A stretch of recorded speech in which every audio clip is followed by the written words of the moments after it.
ভালোবাসা দিও। কি গো টনটন, তুমি যে পড়তে আসতে আসতে গুনগুন করে গান গেতে গেতে এসেছো। মনে মনে হয় অনেক আনন্দ ফুর্তিতে আছো তুমি। কি এত আনন্দ ফুর্তি, বলবে তো আমায়? হ্যাঁ গো হ্যাঁ, আমার মনে খুব আনন্দ। আমি যখন ক্লাস করি, বাড়ি যেতে থাকি, তখন আমার পিছু পিছু শিয়াল আসে। আর শিয়াল আসতে আসতে আমার এবং শিয়ালের মাঝে অনেক সম্পর্ক হয়ে গেছে গো। তাই আমার মনের আনন্দে গান গাচ্ছি। বুঝলে তুমি? বুঝেছি রে টনটন, বুঝেছি। তাই বলে কিন্তু লেখাপড়া বাদ দিও না। আর শোনো তুমি, লেখাপড়ার সময় লেখাপড়া করো। এই ফালতু প্রেম সেম করো না টনটন, বুঝছো? তাহলে কিন্তু তুমি অনেক ধরা খাবে, তুমি পরীক্ষায় ফেল করবে। আর শোনো টনটন, আমার অভিজ্ঞতা থেকে বলছি, এই ফালতু প্রেম টেম করে অনেকেই ধরা খেয়েছে, তাদের জীবনে কেউ সফলতা অর্জন করতে পারেনি। তাই বলছি, শিয়াল পণ্ডিতের সাথে তুমি সম্পর্ক না করে লেখাপড়ায় মনোযোগী দাও, তাহলে কিছু করতে পারবে। তাহলে দোস্ত, আমি কি করতে পারি বলো তো? আমি তো অনেক দিন ধরে এই সম্পর্ক চলছে। শোন শোন টনটন, তাহলে তুই আজই যা, গিয়ে শিয়ালকে বলবি যে আমার পক্ষে তোমার সাথে সম্পর্ক করা সম্ভব নয়। আমি লেখাপড়া করে অনেক বড় হতে চাই, তাই তোমার সাথে সম্পর্ক করে আমার লেখাপড়া বিনষ্ট করা যাবে না, বুঝলে? আমি তোমার সাথে সম্পর্ক করব। শিয়াল, তুমি এখানে আছো তাই আমি এসেছি।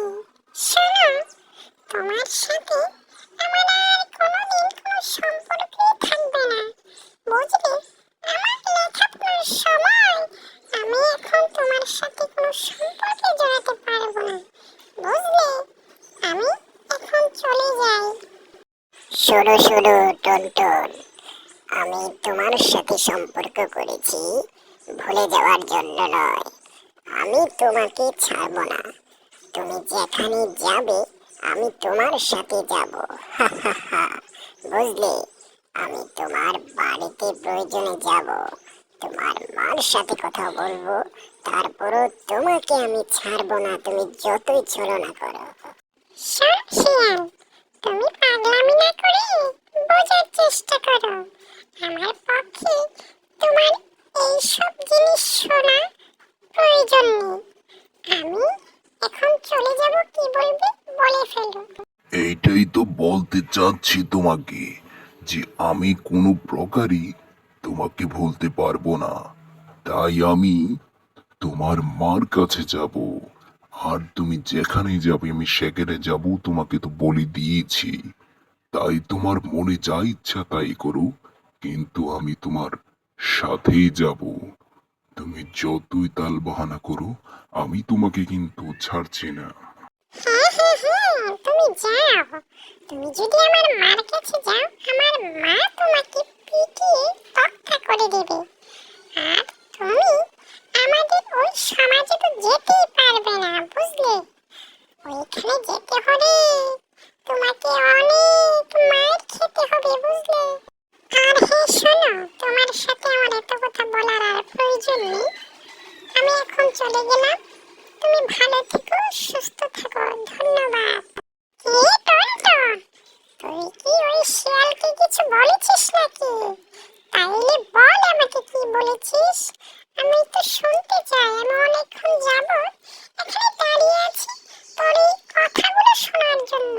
হ্যাঁ রে হ্যাঁ বন্ধু, আমি শিয়ালের সাথে কথা বলেছি এবং তাকে বলেছি আমার লেখাপড়ার সময়, এখন তোমার সাথে কোনো সম্পর্ক করার সময় নয়। আমি ভালো লেখাপড়া করে আমি প্রতিষ্ঠিত হতে চাই, তাই তোমার সাথে আজ থেকে কোনো সম্পর্ক রাখা সম্ভব নয়, আমি বলে দিয়েছি, ব্যাস। বাহ বাহ বাহ, ধন্যবাদ